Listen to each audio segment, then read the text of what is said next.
Lahir dari mimpi anak bangsa yang rindu untuk menolong rakyat Indonesia keluar dari kemiskinan, Tangan Pengharapan berdiri sejak tahun 2007 dan sudah 13 tahun Tangan Pengharapan berkarya untuk Indonesia.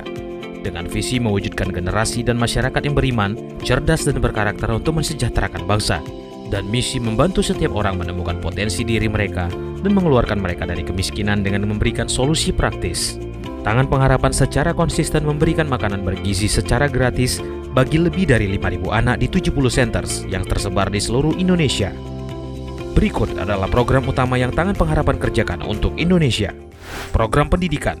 Di setiap Feeding and Learning Center, Tangan Pengharapan memberikan makanan bergizi disertai bimbingan belajar gratis. Mendirikan sekolah-sekolah PAUD untuk membantu anak-anak usia dini untuk mempersiapkan diri masuk ke sekolah dasar. Melalui sekolah keterampilan, Tangan Pengharapan mengajar anak-anak berbahasa Inggris dan komputer. Fasilitas pendidikan. Selain memberikan pendidikan yang berkualitas, Tangan Pengharapan juga memberikan fasilitas pendidikan berupa buku-buku pelajaran, alat-alat tulis, sepatu, tas, dan seragam sekolah secara gratis, serta mendirikan sekolah berasrama di beberapa titik di Indonesia untuk memperlengkapi anak-anak terbaik dari seluruh Indonesia untuk menjadi pemimpin masa depan. Guru pedalaman. Sebagai kontribusi bagi dunia pendidikan di Indonesia, Tangan Pengharapan mengirimkan tenaga-tenaga pengajar berkualitas, guru-guru berstrata 1, untuk mengajar di senter-senter Tangan Pengharapan di sekolah-sekolah negeri yang kekurangan guru di pedalaman, demi meningkatkan kualitas pendidikan yang merata di pelosok Indonesia, dengan melatih dan memperlengkapi guru-guru pedalaman dengan standar kualitas yang tinggi, baik dalam mengajar, bersosial, dan pemberdayaan masyarakat. Sekolah berasrama. Untuk mewujudkan visi melahirkan 1.000 pemimpin bagi Indonesia, Tangan Pengharapan sedang membangun sekolah berasrama di 10 titik di berbagai lokasi di Indonesia, yang merupakan sekolah berasrama bagi anak-anak pedalaman yang berprestasi namun berasal dari keluarga tidak mampu untuk menerima beasiswa penuh dari Tangan Pengharapan dari SMP hingga kuliah, dengan harapan mereka akan menjadi pemimpin-pemimpin yang takut akan Tuhan, mencintai rakyat, cerdas dan berintegritas untuk mensejahterakan daerah mereka masing-masing. Sekolah penjara.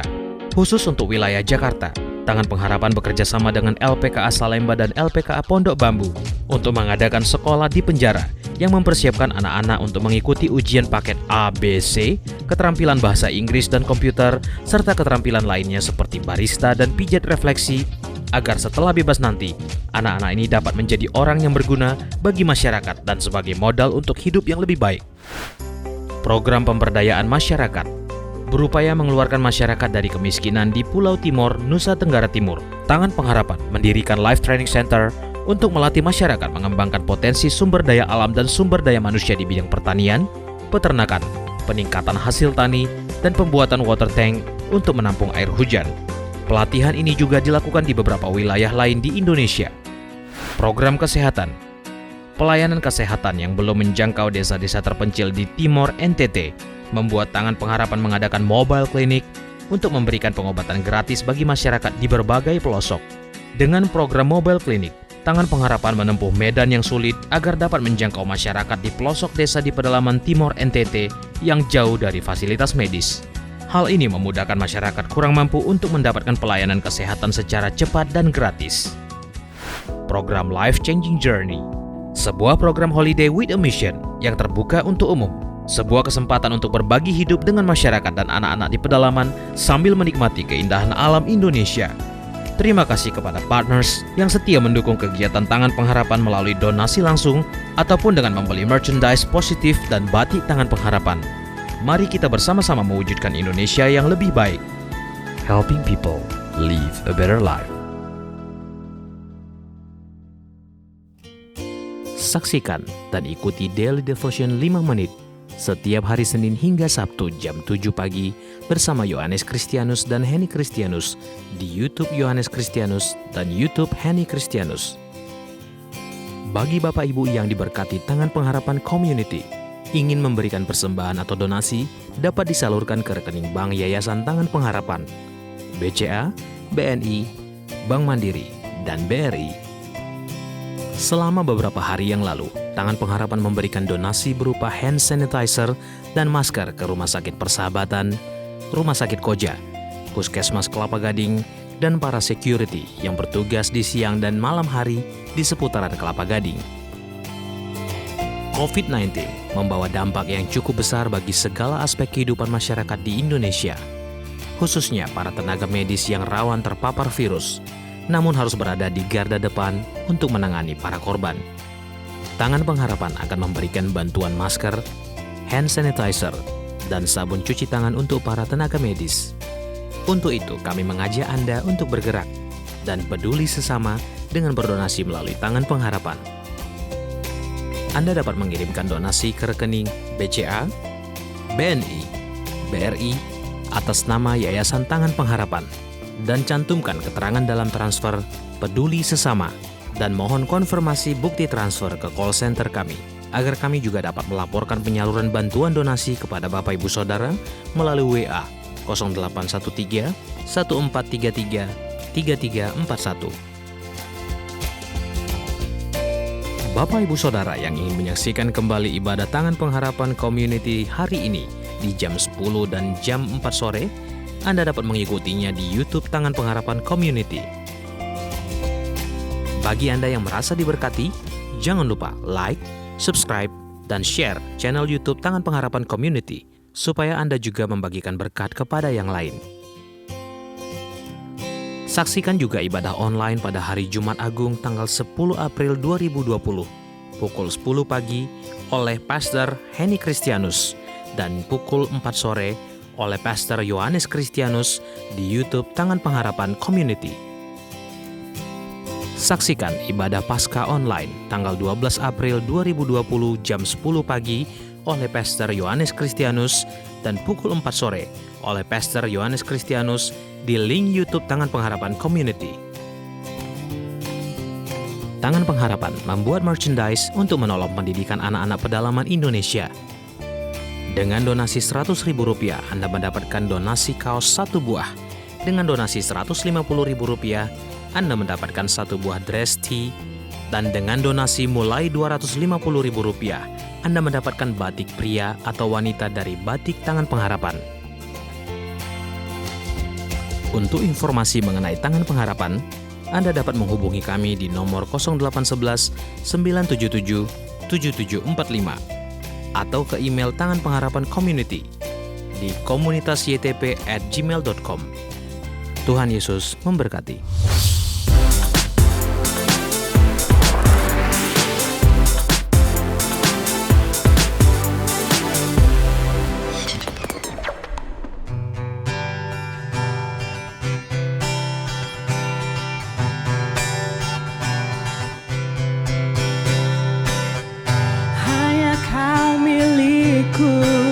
Di surga tiada yang ku ingini di bumi, hanya Kau. Tak ku andalkan kekuatanku, namun yang pasti Kau tetap selamanya Allah sumber kuatku, Allah sumber kuatku, Allah sumber kuatku dan bagianku selamanya,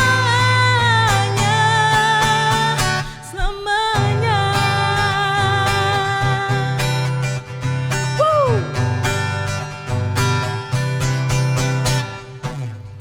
Hanya Kau milikku di surga.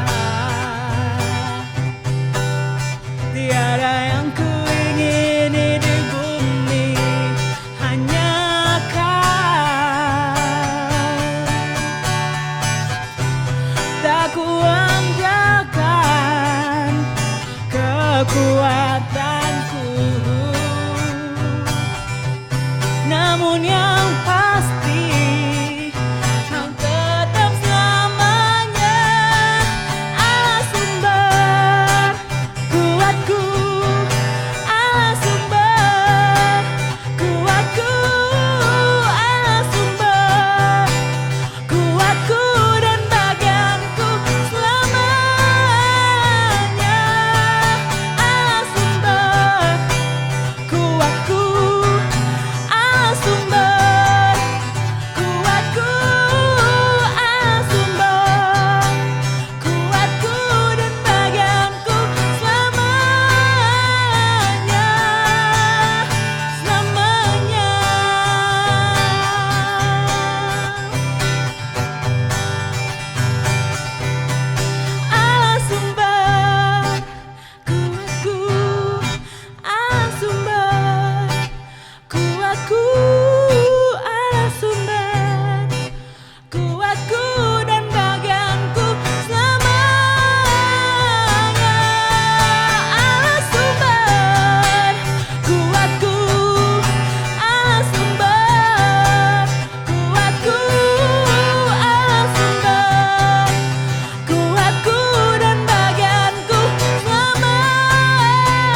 tubuh, roh dan jiwaku. Ku kasihi, ku percaya, ku ikuti Dia terus. Aku berserah,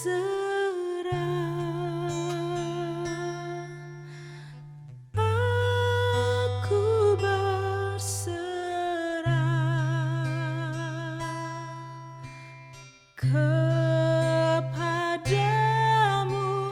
Juru Selamat. Aku berserah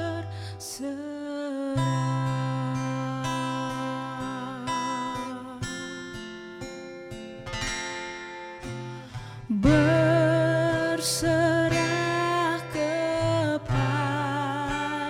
Yesus, tubuh, roh dan jiwaku. Ku kasihi, ku percaya, ku ikuti Dia terus. Aku berserah,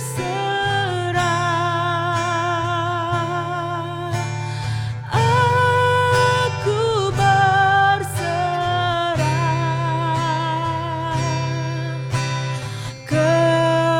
kepadamu, Juru Selamat. Aku berserah, oh, aku berserah, aku berserah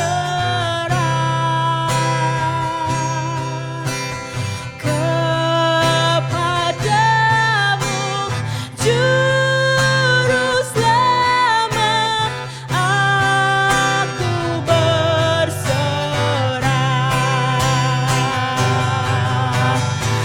aku berserah,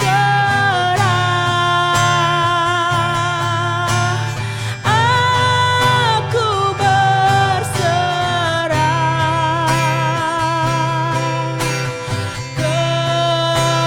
kepadamu, Juru Selamat. Aku berserah,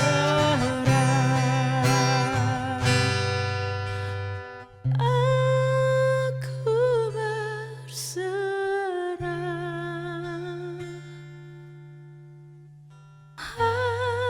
aku berserah kepadamu, Juru Selamat. Aku berserah,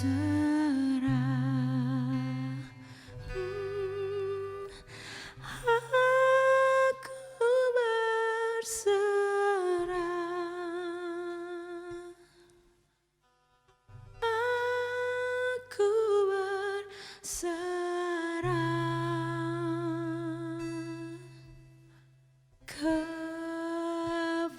kepadamu, Juru Selamat. Aku berserah.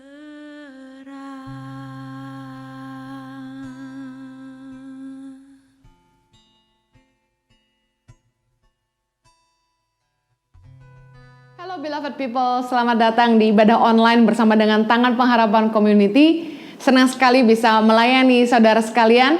Saya percaya bahwa setiap Anda yang menyaksikan ibadah online ini bersama-sama dengan kami, Anda pasti akan diberkati.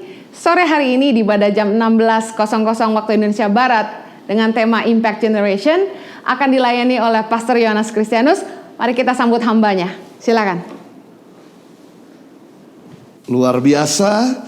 Senang bisa berjumpa dengan Bapak Ibu di dalam ibadah online Tangan Pengharapan Community jam 4 sore ini. Memang kami mengambil khusus dengan ibadah yaitu Impact Generation, gimana kita menjadi generasi yang berdampak bagi sesama. Nah, kebetulan hari ini adalah hari Minggu Palem. Hari Minggu Palem adalah hari 1 minggu sebelum Paskah atau 5 hari sebelum Jumat Agung, kematian Tuhan Yesus, di mana Yesus pada saat itu datang secara khusus dengan sengaja ke kota Yerusalem. Dan tujuannya adalah untuk menyerahkan diri, tapi kemudian orang-orang menyambut dengan penuh sukacita dan kemudian mengelulukan dan memuji Yesus. Mari kita lihat firman Tuhan di dalam Lukas pasal 19 ayat yang ke-28. Saya akan bacakan. Dan setelah mengatakan semuanya itu, Yesus mendahului mereka dan meneruskan perjalanannya ke Yerusalem. Ketika ia telah dekat Betfage dan Betania yang terletak di gunung yang bernama Bukit Zaitun, Yesus menyuruh 2 orang muridnya dengan pesan, "Pergilah ke kampung yang di depanmu itu. Pada waktu kau masuk di situ, kamu akan mendapatkan seekor keledai muda tertambat yang belum pernah ditunggangi orang. Lepaskanlah keledai itu dan bawalah kemari. Dan jika ada orang bertanya kepadamu, mengapa kamu melepaskannya? Jawablah demikian, Tuhan memerlukannya." Lalu pergilah mereka yang disuruh itu, dan mereka mendapati segala sesuatu seperti yang dikatakan Yesus. Ketika mereka melepaskan keledai itu, berkatalah orang yang empunya keledai itu, "Mengapa kamu melepaskan keledai itu?" Kata mereka, "Tuhan memerlukannya." Mereka membawa keledai itu kepada Yesus, lalu mengalasinya dengan pakaian mereka dan menolong Yesus naik ke atasnya. Dan sementara Yesus mengendarai keledai itu, mereka menghamparkan pakaiannya di jalan. Dan ketika ia dekat Yerusalem, tempat jalan menurun dari Bukit Zaitun, mulailah semua murid yang mengiringi dia bergembira dan memuji Allah dengan suara nyaring oleh karena segala mujizat yang telah mereka lihat. Kata mereka, "Diberkatilah dia yang datang sebagai raja dalam nama Tuhan. Damai sejahtera di surga dan kemuliaan di tempat yang maha tinggi." Beberapa orang Farisi yang turut dengan orang banyak itu berkata kepada Yesus, "Guru, tegurlah murid-muridmu itu." Jawabnya, "Aku berkata kepadamu, jika mereka ini diam, maka batu ini akan berteriak." Dan ketika Yesus telah dekat dan melihat kota itu, ia menangisinya. Katanya, "Wahai, betapa baiknya jika pada hari ini juga engkau mengerti apa yang diperlukan untuk damai sejahteramu. Tetapi sekarang hal itu tersembunyi bagimu, sebab akan datang harinya bahwa musuhmu akan mengelilingi engkau dengan kubu, lalu mengepung engkau dan menghimpit engkau dengan segala jurusan. Dan mereka akan membinasakan engkau beserta dengan seluruh pendudukmu. Dan pada kota tembokmu mereka tidak akan membiarkan satu batu pun tinggal terletak di atas batu yang lain. Karena engkau tidak mengetahui saat bila mana Allah melawat engkau." Saya mau bagi kepada kita semua lewat makna dari Palm Sunday atau Minggu Palem, yang dimana baru saja ayat-ayat tersebut kita dengar. Yang pertama, makna daripada Palm Sunday yang membantu kita bisa melewati masa badai, masa krisis. Yang pertama, Yesus tidak menolak rencana Bapa, yaitu dengan sengaja masuk ke Yerusalem untuk menyerahkan dirinya. Yang menarik, Yesus tidak menolak rencana Bapa, yaitu dengan sengaja dia masuk ke kota Yerusalem untuk menyerahkan dirinya. Lukas pasal 19 ayat 28, dan setelah mengatakan semuanya itu, setelah Yesus mengatakan semua itu, mengajar di Galilea, mengajar di Yeriko, mengajar di Betania, menyembuhkan banyak orang, bahkan membangkitkan Lazarus. Setelah semua itu selesai, Yesus mendahului mereka, itu orang-orang tersebut, dan meneruskan perjalanannya ke Yerusalem. Kita tahu bahwa Yesus punya kronologis kehidupan. Yang pertama, bahwa dia lahir di Bethlehem, dan dia di Bethlehem itu ada 2 tahun lamanya. Dan kemudian Setelah itu dia pergi ke Mesir untuk mengungsi dari kejaran Raja Herodes dan tinggal di Mesir tepatnya 3 tahun 11 bulan atau 4 tahun. Dan kemudian setelah itu dia pergi ke Nazaret setelah Herodes yang hendak membunuhnya mati, dan tinggal di Nazaret sekitar 24 tahun karena membantu keluarganya. Sejak Yesus masih remaja, Yusuf telah dipanggil Tuhan sehingga dia harus menopang rumah tangga atau keluarga daripada Yusuf, Maria, dan juga saudara-saudaranya. Dan setelah usia 30 tahun, Yesus banyak sekali melayani di Galilea. Dan selama 3 tahun dia melayani di Galilea untuk mengajar dan menyembuhkan banyak orang. Nah, setelah lewat 3 tahun, Yesus kemudian sengaja untuk pergi ke kota Yerusalem 6 bulan terakhir masa hidupnya, untuk dia menyerahkan dirinya mati di atas kayu salib. Yang menarik adalah setelah Yesus sudah menyelesaikan semua pengajarannya, bahkan menolong begitu banyak orang, bahkan membangkitkan Lazarus dari kematian, dia mengambil keputusan untuk pergi masuk ke kota Yerusalem. Padahal Yesus punya kesempatan untuk pergi dari kota Yerusalem atau menghilang dari Israel. Karena kita tahu bahwa Yesus pernah didapatkan ketika orang-orang melempar batu, Yesus menghilang. Yesus bisa saja menghindar dari kota Yerusalem untuk tidak jadi mati. Tapi yang saya pelajari ternyata Yesus tahu bahwa ini rencana Bapa untuk dia masuk ke Yerusalem. Sebab kalau dia nggak masuk ke Yerusalem, dia tidak jadi ditangkap. Jadi tujuan dia masuk ke Yerusalem bukan untuk dipuji, bukan untuk dielukan, bukan untuk dimuliakan. Itu cuma bonus.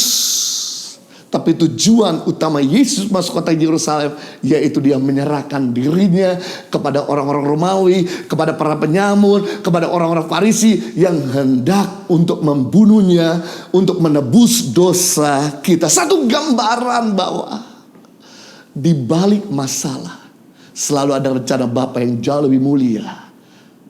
Di balik masalah selalu ada rencana Bapa yang jauh lebih mulia. Tidak ada terang tanpa badai. Tidak ada promosi tanpa direndahkan. Tidak ada kesembuhan tanpa mengalami sakit penyakit terlebih dahulu. Tidak ada mujizat keuangan kalau kita nggak pernah mengalami kekurangan. Selalu rencana Tuhan sebelumnya diawali oleh yang namanya problem. Mungkin kita sedang menghadapi problem karena kehilangan pekerjaan saat ini, atau mungkin kita sekarang ini sudah tidak bisa lagi jalan dalam bisnis, sehingga kita dalam keadaan seperti tidak ada harapan. Tapi ketahuilah, jangan pernah menolak problem yang sedang kita hadapi, karena setelah problem ini berakhir, sebetulnya ada rencana Bapa yang tersedia di depan kita, yaitu rencana yang mulia, rencana yang baik, yaitu rencana bukan kecelakaan. Yang menarik Bapak Ibu dan sahabat saya, dalam Roma pasal yang ke-8 ayat 28 dikatakan kita tahu sekarang bahwa Allah turut bekerja dalam segala sesuatu untuk mendatangkan kebaikan bagi mereka yang mengasihi Dia, yaitu bagi mereka yang terpanggil sesuai dengan rencana Allah. Yang menarik di sini dikatakan dalam Roma 8:28, yaitu kita tahu sekarang bahwa Allah turut bekerja. Kata Allah turut bekerja dalam bahasa asli atau dalam bahasa Yunani artinya synergio, yang artinya dalam bahasa Inggris adalah sinergi. Kita tahu bahwa sinergi adalah gabungan 2 atau 3 energi yang menghasilkan pelipat gandaan kekuatan. Sinergi adalah gabungan 2 atau 3 energi yang menghasilkan pelipat gandaan kekuatan. Jadi kita bisa melihat bahwa ketika kita bekerja untuk bisa melewati masa krisis, Allah turut bekerja untuk mendatangkan kebaikan. Jadi kalau kita nggak pernah mengalami masalah, maka kita mungkin nggak bisa lihat cara Allah bekerja. Kalau hidup ini nyaman, semua serba terjamin, kita nggak pernah sakit, rumah tangga selalu bahagia, kita bisa mampu bayar semua billing, semua biaya hidup, bahkan kita nggak pernah ngalami yang namanya macet di jalan, semua serba tersedia. Betapa hambarnya hidup ini. Justru dia adalah sutradara yang sejati. Kalau kita nonton film action, kalau nggak ada musuh, kalau nggak ada lawan, maka film itu bukan lagi film action. Film itu nggak akan bisa menggairahkan kita. Film itu nggak akan bisa mengentertainment kita. Justru lewat masalah, Allah bersinergi dengan kita untuk mendatangkan kebaikan bagi mereka yang mengasihi Dia. Tugas kita adalah jangan give up, jangan menyerah, jangan mundur, jangan kecewa, jangan sedih. Tapi hadapilah, karena pencobaan-pencobaan yang kamu hadapi tidak pernah melebihi kekuatanmu. Sebab Tuhan beri jalan keluar. Artinya jangan keluar, jangan menyerah sampai Dia membuka jalan bagimu. Tugas kita adalah terus maju. Tugas kita adalah mengasihi Tuhan. Tugas kita adalah mengandalkan Dia. Maka ada pintu yang terbuka. Maka ada berkat Tuhan tercurah. Maka apa yang gak pernah kita lihat, gak pernah kita pikirkan, gak pernah tiba-tiba dalam hati, Tuhan semua siapkan yang terbaik bagi kita yang mengasihi Dia. Buktinya dalam masa-masa COVID-19 ini, begitu banyak orang jadi lebih kreatif. Bisnis mereka nggak jalan, tapi mereka bikin bisnis yang baru, yaitu bisnis masker. Buka bisnis yang baru, yaitu bisnis APD. Buka bisnis yang baru, yaitu bisnis online makanan. Luar biasa sekali. Justru dengan ada COVID-19 ini membuat kita di rumah, wow, membuat kita lebih sehat. Karena kita udah gak terlalu banyak kesibukan di luar. Membuat kita punya hubungan dengan keluarga lebih mesra. Bahkan hubungan kita sama Tuhan lebih dekat. Bahkan beberapa negara yang harus dikarantina, mereka gak bisa buat apa-apa, justru mereka ingat Tuhan. Bahkan beberapa orang-orang ateis, termasuk dokter ateis yang ada di Italia, akhirnya membuka hati, mengundang Tuhan dalam hidupnya. Kita bisa melihat terjadi balik badai. Ada rencana Tuhan. Rencana Tuhan tidak pernah menghancurkan kita. Rencana Tuhan membuat kita dewasa. Rencana Tuhan membuat kita elegan. Rencana Tuhan membentuk tabiat kita lebih rendah hati, lebih sabar, lebih mengandalkan Tuhan, lebih baik. Kita bisa lihat kronologis kehidupan Yusuf, di mana Yusuf mengalami begitu banyak musibah dan badai dalam hidupnya, tapi Allah turut bekerja. Sinergi Allah bekerja ketika sekalipun Yusuf mengalami badai. Yang pertama, saudara-saudara Yusuf melempar Yusuf ke dalam sumur. Apakah nyaman? Tidak nyaman. Dibuang di dalam sumur yang kering. Itu pasti tulang patah-patah, berdarah-darah. Yusuf tidak bisa lagi berseru kepada ayahnya, minta tolong. Justru ketika Yusuf masuk dalam sumur, dia cuma bisa mengucap syukur. Ketika Yusuf masuk dalam sumur, dia cuma bisa mengandalkan dan berseru kepada Tuhan. Yang berikutnya kita bisa melihat saudara-saudara Yusuf menjual Yusuf untuk mendapatkan uang. Dijualnya kepada orang Midian untuk dia bisa mendapatkan uang. Berikutnya kita bisa melihat bahwa kehidupan Yusuf begitu nggak nyaman, begitu comfortable, begitu sulitnya. Berikutnya orang Midian menjual Yusuf sebagai budak kepada Potifar di Mesir. Apakah dijual itu anak? Nggak enak. Budak itu nggak punya privacy, nggak ada waktu untuk istirahat, kerja tanpa dibayar, nggak ada waktu untuk bisa cek email, nggak ada waktu untuk balas WA. Kerja tanpa dibayar, siap sedia untuk melayani tuannya, kerja jadi budak tanpa dibayar. Dan kemudian Yusuf juga mengalami badai berikutnya. Dia harus dimasukkan dalam penjara oleh Potifar. Dan kemudian di dalam penjara Yusuf berbuat baik kepada banyak orang, termasuk kepala juru roti dan kepala juru minum. Tapi kemudian ternyata jasa dan kebaikan Yusuf diabaikan. Apakah Yusuf merasa nyaman? Tidak nyaman sama sekali. Kemudian setelah itu Yusuf dalam penjara. Ketika Yusuf dalam penjara, Yusuf menerjemahkan mimpi, yaitu Firaun. Dan Yusuf diangkat menjadi Perdana Menteri atas negara adik kuasa waktu itu, yaitu Mesir. Apakah dia cukup nyaman? Dia mengalami badai berikutnya, yaitu 7 tahun masa kelaparan.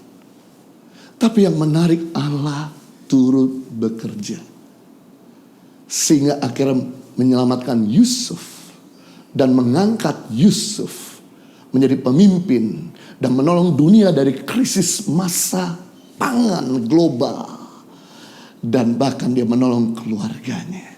Kita bisa melihat ternyata di balik badai selalu ada rencana Tuhan.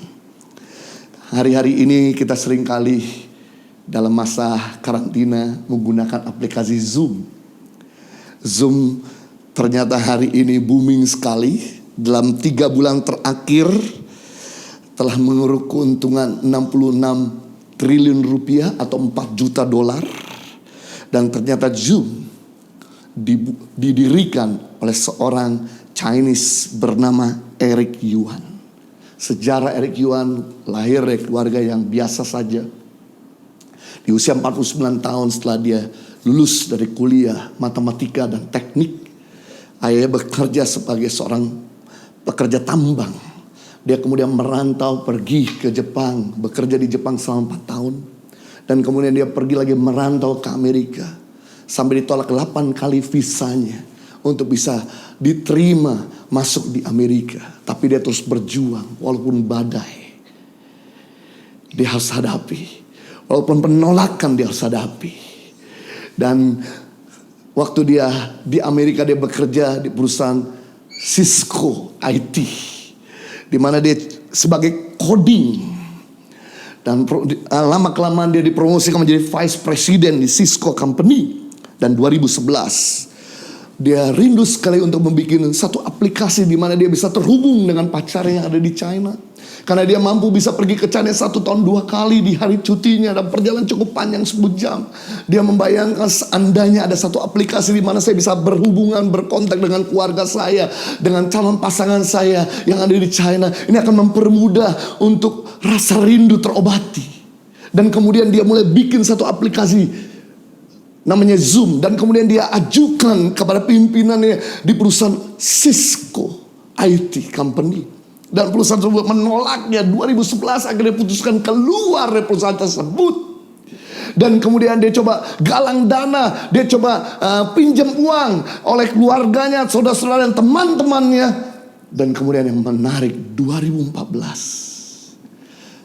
setelah dirilis aplikasi Zoom, mulai ada 10 juta pengguna aplikasi tersebut. Tahun depannya 2015 mulai ada 30 juta pengguna aplikasi tersebut. Dan 2017 dia masuk salah satu menjadi startup bisnis unicorn yang terbaik juga salah satu di dunia.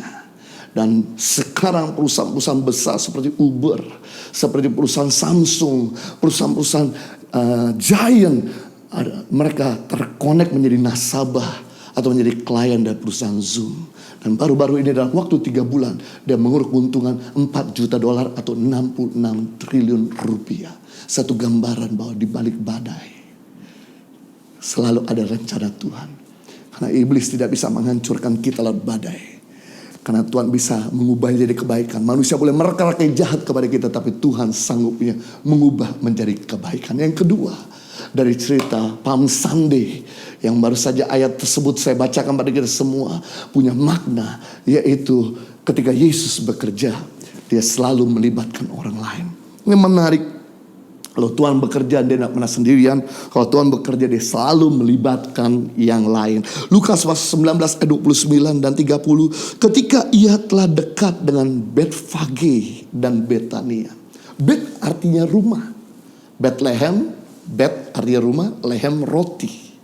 Betani, Bet artinya rumah, Ani artinya orang miskin. Jadi Betani, rumah orang miskin. Bethel, Bet artinya rumah, El artinya Tuhan. Bethel artinya rumah Tuhan. Betfage, Bet artinya rumah, Fage artinya yaitu arah. Jadi tempat pohon arah. Ketika ia telah dekat Betfage dan Betania yang terletak di gunung yang bernama Bukit Zaitun, Yesus menyuruh 2 orang muridnya dengan pesan, pergilah ke kampung yang di depanmu itu. Pada waktu kamu masuk di situ, kamu akan mendapati seekor keledai muda tertambat atau terikat yang belum pernah ditunggangi orang. Lepaskanlah keledai itu dan bawalah kemari, aku akan menggunakannya. Yesus sebetulnya bisa saja untuk memanggil keledai itu datang, karena dia Tuhan segala Tuhan. Makanya ketika murid ya melepaskan keledai, kalau Tuhan cuma pesankan, kalau ada orang tanya kenapa keledai itu dilepaskan oleh pemiliknya, Tuhanmu memerlukan. Berarti Tuhan pemilik segalanya, sampai orang rela memberikannya. Dia bisa saja langsung memanggil keledai untuk datang atau mengambil sendiri. Tapi justru di detik, di hari-hari terakhir sebelum dia mati, sekali lagi dia menggunakan 2 muridnya. Dia melibatkan kedua orang terdekatnya untuk bisa melayani bersama-sama dengan Yesus. Kita bisa melihat ternyata mekanisme Tuhan. Selalu dia bekerja sama dengan manusia. Dari awal dunia ini dijadikan, ketika Tuhan ciptakan Taman Eden, Tuhan tempatkan Adam untuk bisa mengelola taman tersebut. Waktu Tuhan mau menyelamatkan dunia ini dari air bah, Tuhan pakai Nuh untuk memberitahu kepada orang-orang di zaman itu agar mereka jangan binasa karena air bah. Waktu Tuhan mau mengeluarkan bangsa Israel dari perbudakan di Mesir, menyelamatkan mereka dari kejaran Firaun ataupun melewati laut Teberau yang dalam dan luas, dia pakai Musa. Waktu Tuhan mau membawa bangsa Israel masuk dalam perjanjian, dia pakai Yosua. Waktu Tuhan mau membangun kembali tembok Bait Allah, tembok Yerusalem, dia pakai Nehemia. Waktu Tuhan mau menyembuhkan orang sakit, dia pakai Petrus, dia pakai Yohanes, dia pakai Filipus dan lain sebagainya. Sama hal di zaman now ini, kalau Tuhan mau bekerja, selalu dia pakai kita. Amazing. So be available untuk dipakai sama Tuhan. Tapi jangan lupa juga, kalau Tuhan adalah Tuhan yang sangat inklusif, tidak eksklusif. Berarti kita juga harus jadi orang-orang yang inklusif, yang tidak eksklusif. Kalau kita mau melewati badai yang sedang kita hadapi, yang kita perlu lakukan, mari jadi orang yang pandai bekerja sama dengan yang lain. Ada 6 dimensi di mana kita bisa bekerja sama untuk bisa menjadi orang-orang yang berkarya hebat. Untuk kita bisa melewati badai kehidupan. Yang pertama, dimensi pertama di mana kita bisa bekerja sama, yaitu dimensi yang ada di atas. Atas bicara soal Tuhan. Ketika kita bekerja sama dengan Tuhan, maka dia akan empower kita. Maka dia akan memberdaya kita. Maka dia akan memberikan pada kita kemampuan untuk melewati keterbatasan kita. Saya tahu bahwa manusia punya keterbatasan, tapi waktu kita bekerja sama Tuhan, maka dia memampukan kita untuk melewati keterbatasan. Sama seperti dengan 2 murid Yesus, keterbatasan biaya dan dana. Tapi Yesus berkata, kalau ada orang bertanya kepadamu, kenapa engkau melepaskan keledai tersebut? Tuhan memerlukannya tanpa biaya. Justru Tuhan merilis keledai tersebut kepada murid-muridnya. Yang kedua, kita juga harus mampu bekerja sama dengan ada di bawah. Siapa bawah? Orang yang lebih muda dari kita. Kita ini penting untuk bekerja sama dengan orang-orang muda, karena orang muda terdapat kekuatan dan kreativitas. Orang muda terdapat kekuatan, percepatan, dan kreativitas. Tapi jangan lupa, orang tua terdapat hikmat dan pengalaman. Orang tua terdapat hikmat dan pengalaman. Jadi kalau kita ibaratkan sebuah mobil, orang muda itu gasnya, orang tua itu remnya. Jadi mobil kalau mau bisa berjalan, dia harus lebih banyak gas daripada rem. Rem sekali-kali supaya jangan nabrak. Jadi kalau organisasi kita mau bergerak, kalau kita punya pelayanan mau terus berkembang, kita punya mimpi mau jadi kenyataan, yang kita perlu lakukan adalah pastikan 75% isinya banyak orang muda. Tapi jangan lupa juga libatkan orang tua, karena orang tua terdapat hikmat dan pengalaman. Makanya saya heran kadang-kadang hari-hari ini begitu banyak orang tua atau nenek dan opa-opa yang sudah pakai TikTok. Luar biasa sekali. Sepertinya gak kelihatan orang tua, kelihatan seperti anak milenial. Kenapa? Karena bergaul sama cucu-cucunya. Jadi ketika kita bergaul dengan yang muda, maka kita dapat informasi yang baru. Ketika kita bergaul dengan yang muda, maka kita ada satu energi, ada satu semangat untuk menjalankan kehidupan ini. Yang berikutnya, kita juga harus mampu bekerja sama dengan yang ada di depan. Di depan bicara soal pemimpin. Karena pemimpin memberikan direction, arah. Pemimpin memberikan correction. Kalau kita nggak punya arah, maka kita nggak akan bisa sampai tujuan dengan benar.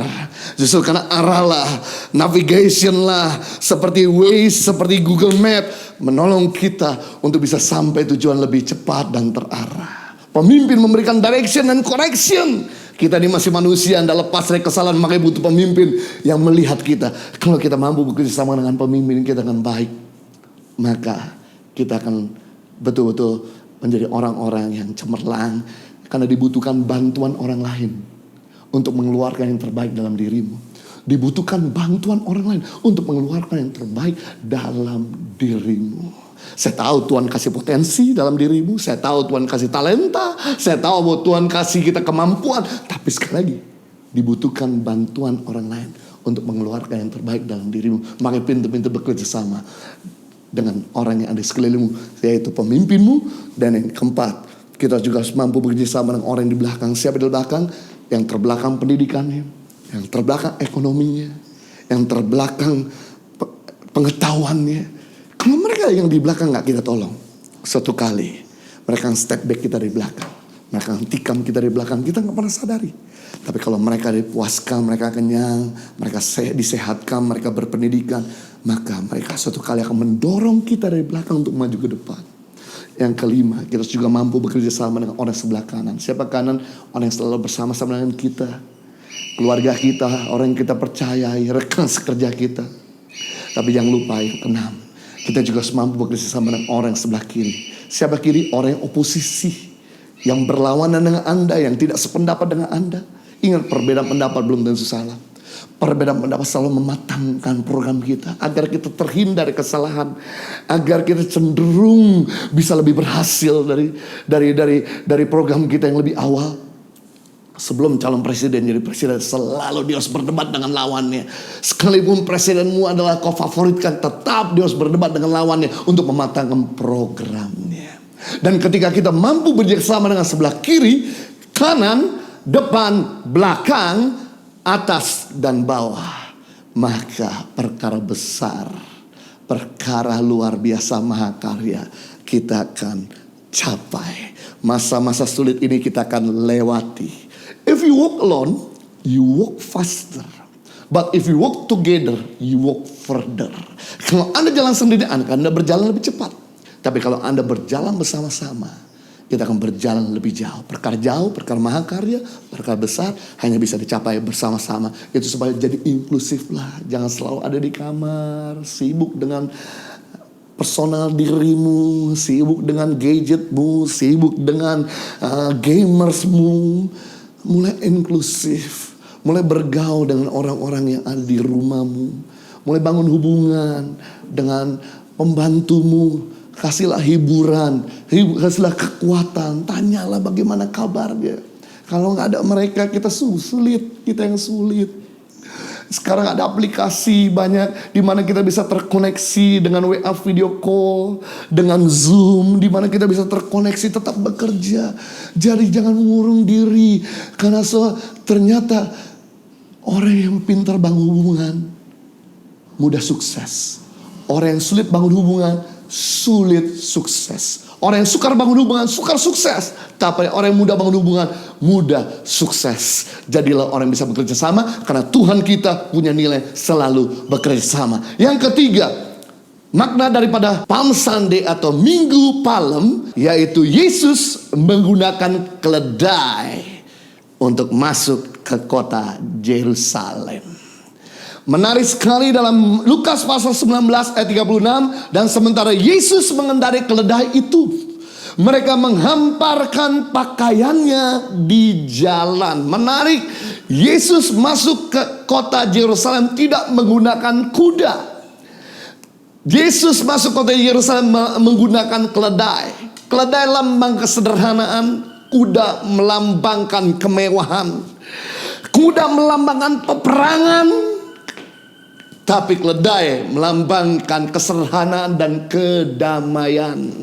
Jadi kalau orang datang dengan kuda pada waktu itu udah lambang perang. Tapi kalau orang datang dengan keledai, lambang perdamaian dan kesederhanaan, kerendahan hati. Bapak, Ibu, dan teman-teman, justru kalau kita mau melewati masa sukar dalam hidup kita, badai dalam kehidupan kita, kita belajar untuk hidup sederhana. Sederhana artinya adalah kemampuan seseorang untuk berkata cukup bagi diri sendiri dan limpah bagi orang lain. Kesederhanaan adalah kemampuan seseorang untuk berkata cukup bagi diri sendiri dan limpah bagi orang lain. Orang yang berkata cukup bukan orang berkekurangan. Orang yang berkata cukup adalah orang yang bisa menguasai diri. Sekali lagi, orang yang berkata cukup bukan orang berkekurangan. Orang yang berkata cukup adalah orang yang bisa menguasai diri. Dan kitab Amsal berkata, orang yang menguasai diri, pertama, melebihi seorang pahlawan. Yang kedua, melebihi seorang merebut kota. Jadi kita dikatakan lebih daripada pemenang. Bukan karena kita pintar nyanyi lagu lebih daripada pemenang. Buktinya begitu banyak orang nyanyi lagu lebih daripada pemenang, tetap aja gak pernah menang dalam hubungannya, gak pernah menang dalam ekonomi, gak pernah menang dalam kesehatannya, gak pernah menang dalam kesuciannya. Kita dikatakan lebih daripada pemenang ketika kita mampu menguasai diri. Bisa berkata cukup bagi diri dan limpah bagi orang lain. Sekarang ini ngapain kita hidup mewah? Kita kan banyak di rumah. Nah, kalau Anda tahu bahwa kita ini gak banyak shopping, gak banyak kita keluar, ada baiknya kita bisa sisihkan income kita, berkat kita, untuk bisa memberikan kepada orang lain. Ternyata saya pelajari semua konglomerat di dunia. Mereka pertama adalah investor, tapi yang kedua mereka punya kebiasaan hidup sederhana. Yang menarik, semua konglomerat di dunia mereka punya kebiasaan hidup sederhana. Lihat Bill Gates, orang terkaya salah satu nomor satu di dunia. Lihat Jack Ma, orang terkaya di Asia. Lihat pendiri Facebook, mereka tanpa Gucci belt, tanpa Armani jacket, tanpa Dolce Gabbana shoes, tanpa jam Rolex, tanpa fashionable outfit di luarnya. Tapi gak mengurangkan dignity-nya, gak mengurangkan martabatnya. Martabat kita itu berkurang bukan karena apa yang kita pakai. Martabat kita hilang, martabat kita hancur karena sikap hidup kita, karena perbuatan hidup kita. Jadi selama Anda punya nilai dalam hidup, Anda pakai kaos, pakai pakaian sederhana, gak akan mengurangkan nilai. Buktinya mereka adalah orang-orang yang sederhana, tapi gak mengurangkan martabat. Dan kita bisa, kenapa kita perlu hidup sederhana?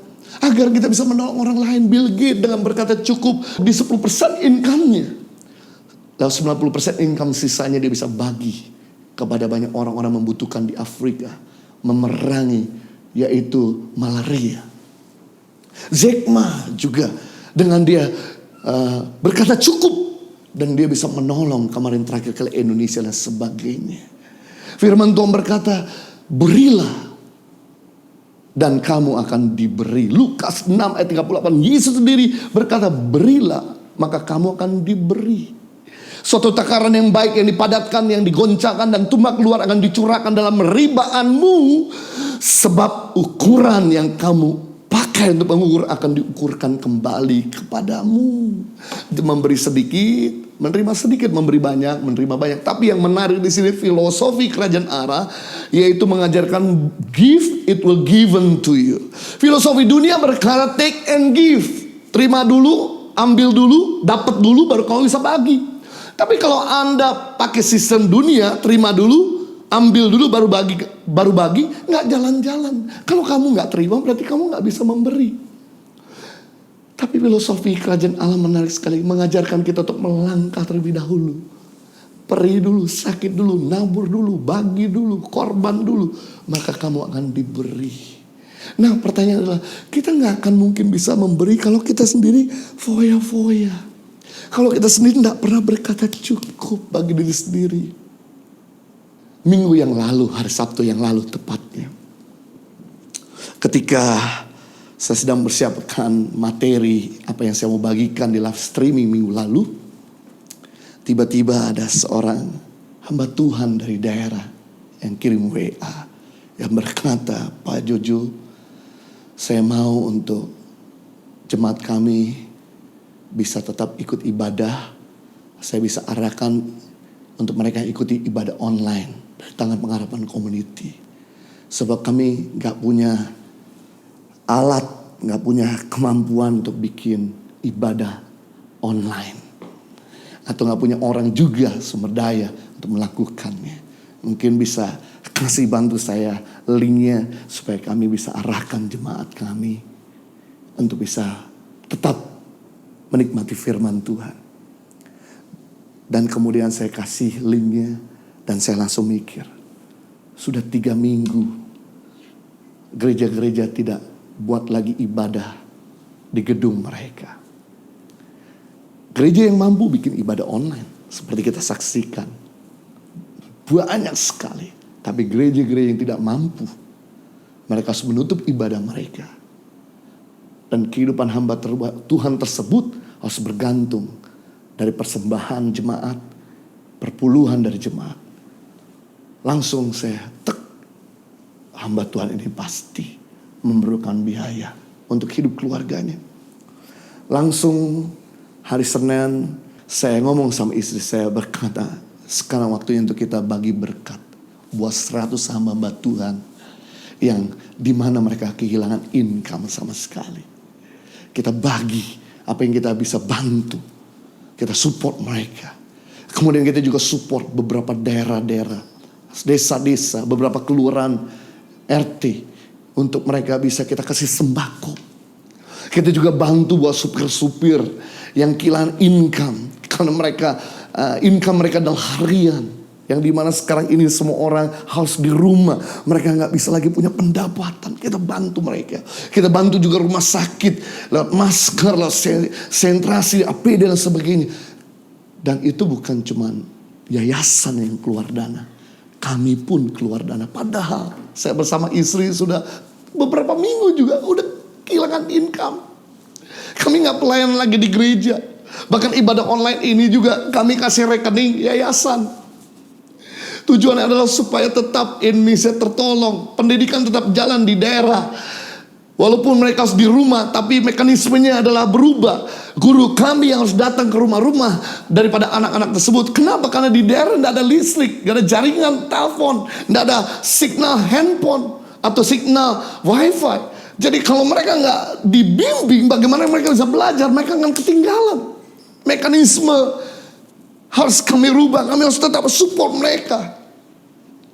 Dan tidak ada satu anak yang berkurang. Kami bahkan lagi kemarin pergi untuk menjangkau daerah baru lagi. Yang menarik, walaupun kami tidak dapat income 1 bulan dari rekening kami berdua, saya bersama istri, tidak ada masukan. Yang menarik ketika kami mulai belajar dan nabur, berkata cukup, sudahlah nggak usah belanja dulu. Yang penting anak bisa bayar uang sekolah, makan tercukupi, staf semua juga bisa terpenuhi kebutuhan mereka. Jangan sampai kita terlambat menggaji mereka.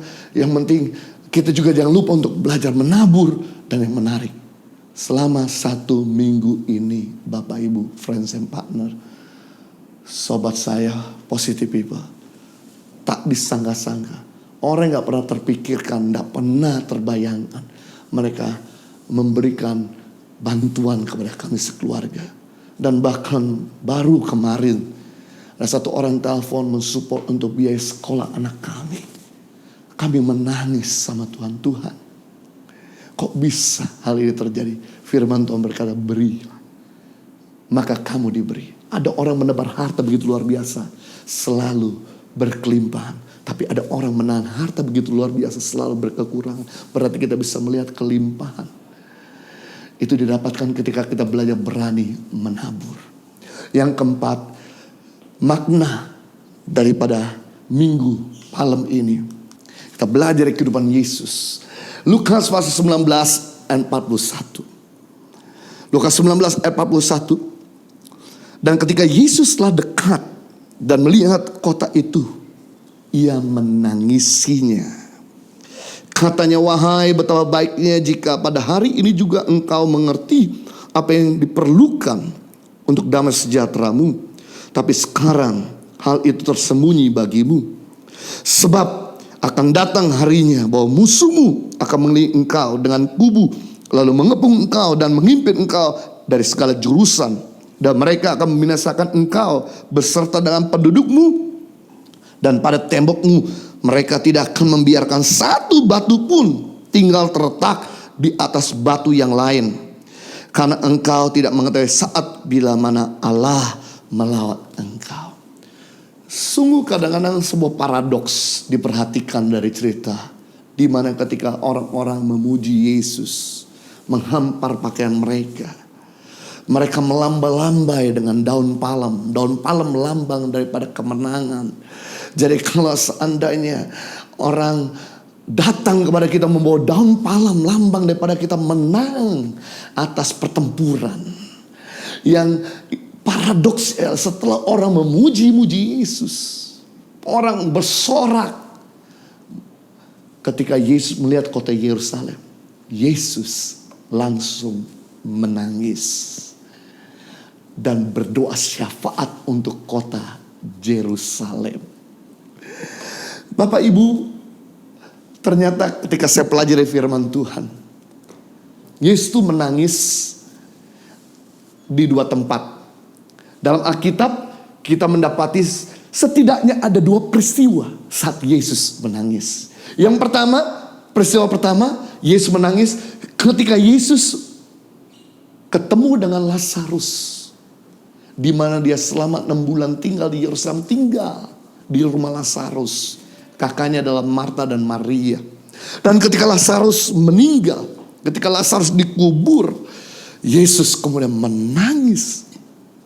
Dia betul-betul tersaduh, dia betul-betul sedih.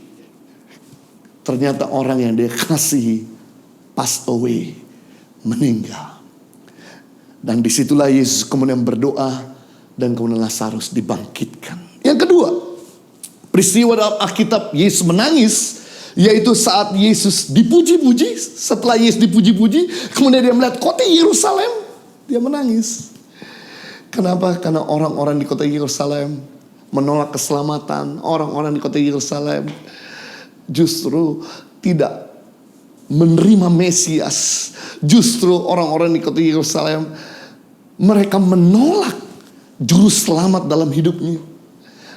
Yesus menangis bukan karena Yesus tidak punya uang. Yesus menangis, yang menarik di sini bukan karena Yesus ditolak. Yesus menangis di sini bukan karena Yesus disalib. Alkitab berkata ketika Yesus diludahi, ketika Yesus dimahkotai duri, ketika Yesus dipecut, ketika Yesus ditombak, ketika Yesus bahkan dipaku, Yesus tidak menangis. Bahkan Yesus mengampuni mereka yang melukainya. Yang menarik, Yesus menangis bukan karena kebodohan, bukan karena dosa, karena Yesus sudah bikin kebodohan, Yesus sudah bikin dosa. Yesus menangis bukan karena kekurangan, Yesus menangis untuk orang lain. Satu gambaran hari-hari ini di masa badai melanda, saatnya kita bukan menangis karena kita nggak punya duit, karena kehilangan pekerjaan, karena bisnis kita nggak jalan, karena keluarga kita sakit, karena kita telah tinggalkan orang yang kita kasihi. Tapi kita belajar untuk menangis untuk kepentingan orang lain, agar mereka dihibur, agar mereka ditolong. Kita menangis, berdoa syafaat untuk kota dan bangsa kita, agar tangan Tuhan tercurah. Karena doa syafaat artinya adalah saat berdoa. Doa syafaat artinya saat manusia berdoa atas nama orang lain. Doa syafaat artinya saat kita berdoa atas nama orang lain. Berdoa lama sikap hati, aku gak bisa tanpa Tuhan. Tidak berdoa lama sikap hati, aku bisa tanpa Tuhan. Sekali lagi, berdoa lama sikap hati, aku gak bisa tanpa Tuhan. Tidak berdoa mengsikap hati, aku tidak bisa tanpa Tuhan. Firman Tuhan berkata, bersukacita dengan orang bersukacita dan bersukacita dengan orang yang bersukacita. Hari-hari ini jangan bersukacita hanya karena kita kekurangan, hanya karena kita susah. Tapi mari arahkan duka cita kita kepada orang lain. Karena orang yang bersukacita, Matius pasal 5, akan dihibur, akan dikuatkan, akan diberikan kebahagiaan. Saatnya dimana kita sekarang hari-hari ini banyak bersyafaat bagi kota dan bangsa, bersyafaat bagi mereka yang kehilangan keluarganya, bersyafaat buat garda depan kita, yaitu para medis. Dan saya percaya ketika kita mulai bersyafaat, Tuhan akan turun tangan dan bekerja. Bukan cuma bekerja bagi orang lain, Tuhan juga akan bekerja buat kita. Karena orang berukacita akan dihibur. Bukan berukacita karena kepentingan kita, bukan berukacita karena kebodohan kita, bukan berukacita karena kesalahan dan dosa-dosa kita. Kata kita berukacita karena kepentingan orang lain, agar mereka diselamatkan. Saya percaya ketika kita melakukan keempat hal, di mana lewat minggu malam ini kita belajar yang pertama, untuk kita tidak menolak rencana Tuhan, sekalipun kita harus melewati badai, karena Allah turut bekerja dalam segala sesuatu dan mendatangkan kebaikan. Yang kedua, belajar untuk melibatkan orang lain, bekerja sama dengan orang-orang sekeliling kita, maksud dengan Tuhan. Karena ini akan menolong kita, memabukkan kita untuk bisa melewati keterbatasan kita. Yang ketiga, kita belajar untuk bisa melewati badai lewat makna minggu malam ini. Kita harus belajar tetap hidup sederhana. Kita belajar untuk bisa jadi pembawa damai. Karena orang-orang belajar hidup sederhana, dia bisa limpah bagi orang lain. Dan yang keempat, kita belajar untuk kita bisa melewati masa badai lewat makna minggu malam ini, yaitu kita belajar untuk tidak menangisi diri kita, tapi kita menangisi orang lain. Seperti Yesus menangisi Lazarus yang telah meninggal dan menangisi kota Yerusalem.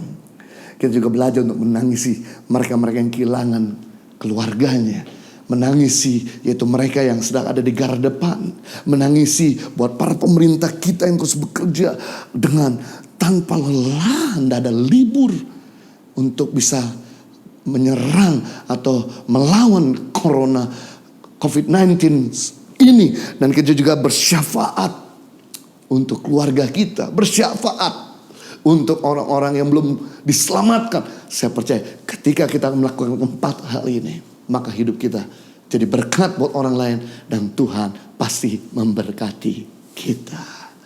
Luar biasa bahwa kita semua telah diberkati oleh kebenaran firman Tuhan. Live a better life. Saya percaya bahwa setiap Anda telah diberkati dengan message yang disampaikan oleh Pastor Yohanes Kristianus. Saya berdoa agar setiap firman yang disampaikan boleh Anda pahami dengan bahasa yang mudah dimengerti dan bisa Anda hidupi. Mari kita tutup dengan doa. Bapa, kami bersyukur buat firman-Mu. Kami berdoa agar firman-Mu yang hidup itu boleh mengubahkan kami, membaharui kami, dan menyegarkan jiwa kami. Di saat-saat yang sulit, di masa-masa COVID-19, di mana seluruh dunia harus shutdown dan kami tidak tahu apa yang harus kami lakukan ke depan, kami menyerahkan hidup kami hanya ke dalam pemeliharaan tangan-Mu yang sempurna. Hamba-Mu berdoa untuk seluruh umat-Mu yang menonton tayangan ini. Kiranya perlindungan kuasa darah Yesus sempurna atas mereka, atas keluarga besar mereka. Bapa, kiranya Tuhan Kau menolong mereka. Memeliharaanmu Tuhan cukup untuk setiap mereka. Tuhan, mungkin mereka ada yang mengalami jalan buntu dalam bisnisnya sepi dan lesu. Hamba-Mu berdoa pemeliharaanmu Tuhan mencukupi semua yang mereka butuhkan. Bahkan kalau ada yang sakit, berdoa agar bilu-bilu kuasa darah-Mu menyembuhkan mereka. Kami percaya bahwa Engkau mengasihi kami dan Engkau gak akan pernah sekali-kali meninggalkan kami. Hamba-Mu menyerahkan seluruh umat-Mu ke dalam pemeliharaan-Mu yang sempurna. Tuhan, lalukanlah COVID-19 ini. Biarlah semuanya boleh mereda dan kami boleh kembali menghidupi kehidupan kami dengan lebih baik ke depannya. Berikanlah roh takut akan Engkau di seluruh dunia ini, agar setiap orang boleh mengakui bahwa Engkaulah Tuhan satu-satunya yang maha kuasa. Terima kasih ya Abah. Di dalam nama Yesus kami berdoa. Amen. Minggu depan kita akan kembali mengadakan ibadah.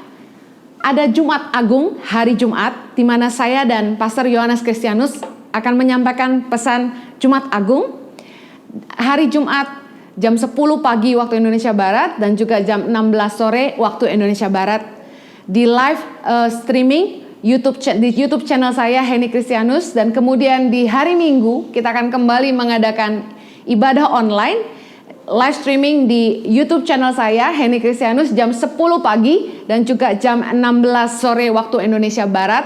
Kami berdua akan kembali melayani Anda bersama dengan Tangan Pengharapan Community. Dan jangan lupa untuk ikuti terus Daily Devotion bersama dengan saya dan juga Pastor Yohanes Kristianus di channel YouTube kami masing-masing, di mana Anda bisa diberkati dan disegarkan dengan renungan setiap pagi. Kiranya setiap message yang kami sampaikan ini merupakan tumpahan hati Tuhan sendiri yang membaharui roh dan jiwa Anda setiap hari. Terima kasih telah menyaksikan bersama-sama dengan kami ibadah online bersama Tangan Pengharapan Community. Teruslah diberkati, teruslah hidup saling mengasihi, live a better life.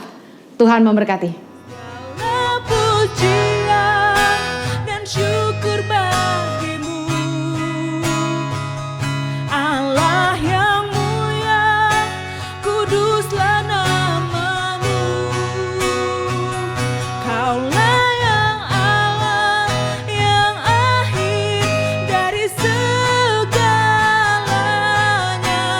Yesus, kaulah pujian bagiku. Segala pujian dan syukur bagimu,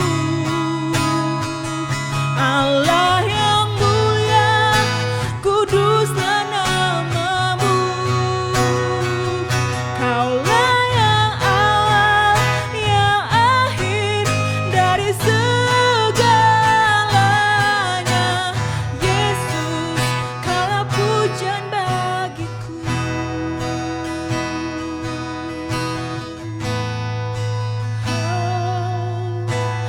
Kau pemilik hidupku, pemelihara jiwaku. Kau layak terima segala pujian, ku naikkan syukurku. Kau pemilik hidupku, dalam kasih setiamu, Yesusku. Kau layak terima segala pujian, ku naikkan sembahku. Segala pujian dan syukur bagimu, Allah yang mulia, kuduslah namamu. Kaulah yang awal, yang akhir dari segalanya. Yesus, kaulah pujian bagiku. Oh, segala pujian dan syukur bagimu.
Yesus,